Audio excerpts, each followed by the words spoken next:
इस राजसी यज्ञ में सबसे पहले पूजन किसी का होगा तो भगवान कृष्ण का पूजा होगा। भगवान कृष्ण का पूजा होगा। तो भगवान कृष्ण को ऊंचे आसन पर बिठाया जाता है। तो भगवान कृष्ण के मौसी का जो लड़का होता है, क्या नाम? शिशुपाल। शिशुपाल जब जन्म लिया था तो शिशुपाल के 4 हाथ थे, भगवान कृष्ण की तरह 4 हाथ। एक महात्मा ने उन्हें बताया कि ये किसी न किसी के हाथ मारा जाएगा, तो तुमको अगर जानकारी लेना है बोले उसकी मां को, तो तुम सबके हाथ में अपने बच्चे को दो। जो मारेगा इसको, वो जैसे ही हाथ मिलेगा इसके 2 हाथ झड़ जाएंगे। तुम जान जाओगी कि यही व्यक्ति इसको मारेगा। इसके 4 हाथ हैं। 4 हाथ में जो व्यक्ति इसको पाएगा, बच्चे को लेते हैं ना, तो जो लेगा जिसके हाथ में आते ही 2 हाथ इसके गिर जाएं, समझ लेना वो इसको मारेगा। बारी बारी से उसकी मां सबको देती है, बारी बारी से। भगवान कृष्ण किनारे खड़े रहते हैं, बोले बेटा आ तू भी आ, रख ले। भगवान जैसे ही लेते हैं उसके दोनों हाथ गिर जाता है। तो बच्चे को हाथ में वो लिए भगवान, और उनकी मौसी चरणों में गिर जाती है।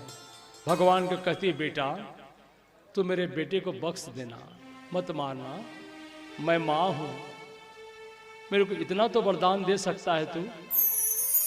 बोले मौसी मैं तुझे वचन देता हूं, तू इसको समझा देना। मैं 100 गाली भी अगर मुझे देगा ना, तो मैं 100 गाली इसकी बर्दाश्त करूंगा, 100 गाली। लेकिन 100 पूरी होते ही ये नहीं बचेगा, ये नहीं बचेगा। तो कैसे पता चलेगा बेटा कि 100 गाली पूरी हो गई? भगवान एक मोतियों की माला दिए, इसके लगा देना कमर में, और एक एक गाली मुझे देगा तो एक एक मोती टूट टूट के गिरेगा, टूट टूट के गिरेगा। उसी सभा में वो बैठा था। इस मूर्ख को भगवान को मूर्ख बोला, गाली दिया, इसको पूजा करोगे, इसको भगवान मानोगे? जो एक गाली में सुदर्शन चक्र से गर्दन काटने का सामर्थ्य रखने वाले 100 गाली सुने हैं, 100 गाली। ये है भगवान कृष्ण। द्वारका का पूरा वैभव है और सुदामा जैसे उनके मित्र हैं। ये हैं भगवान कृष्ण।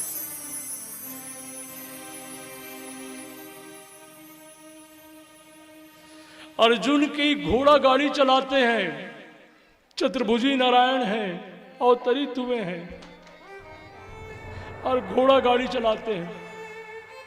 ये है कृष्ण, ये है कृष्ण। वो भगवान है, भगवान। जो झुकता है ना वही आगे बढ़ता है। जो अकड़ना तो मुर्दों की पहचान होती है। मुर्दे को देख लीजिएगा, अकड़ के रहता है मुर्दा, उसको मोड़ने का प्रयास कर नहीं मुड़ता। जो झुकता है ना वो इंसान की पहचान होती है। जो जितना नरम होगा ना उतना आगे बढ़ेगा, और जो जितना अकड़ेगा उतना ही पीछे जाएगा। आम का वृक्ष जो होता है ना, वो फलदार भी तो पूरा झुका रहता है, लोग आम को तोड़ लेते हैं हाथ से। और ताड़ का वृक्ष कितना ऊपर रहता है, देखे, लोग फल को भी नहीं पाते। पंछी को छाया भी नहीं मिलती, पंछी को छाया भी नहीं मिलती, पंछी उसके छाया में नहीं बैठ पाते। भगवान कितने नरम है, भगवान से गुण सीखना चाहिए। गाली देने वाले को भगवान क्षमा कर रहे हैं। 99 गाली तक पहुंच गया था वो। द्रौपदी से तुम्हारा संबंध है बोले, द्रौपदी से तुम्हारा संबंध है बोले, तुम छल करते हो, छलिया हो।